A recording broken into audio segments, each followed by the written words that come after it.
অনেক কম বয়সী ছেলেদের মানে খুব তাড়াতাড়ি প্রস্টেটিক সার্জারি করতে হয়, হতে পারে ব্লাডার নেক ইনসিশন করতে, কিন্তু তাদের রেট্রোগ্রেড ইজাকুলেশন হয়।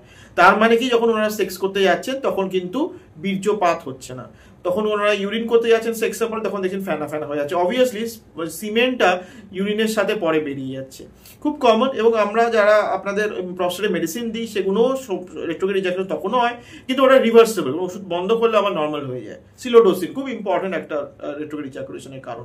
অনেকে পেশেন্ট আমাকে রাত্রিবেলা মেসেজ করেন, ডাক্তার আমার কিন্তু বীর্য বেরোচ্ছে না, কি করবো, আমি তখন চিন্তিত। তাদের জন্য এই ভিডিওটি তৈরি করা, কিন্তু এই ভিডিওটি অর্থটা কিন্তু অন্যদের জন্য, যারা কম বয়সে সার্জারি হয়ে গেছে অথচ তারা চাইছে ডাক্তার আমরা কোনোদিনও বাবা হতে পারবো না।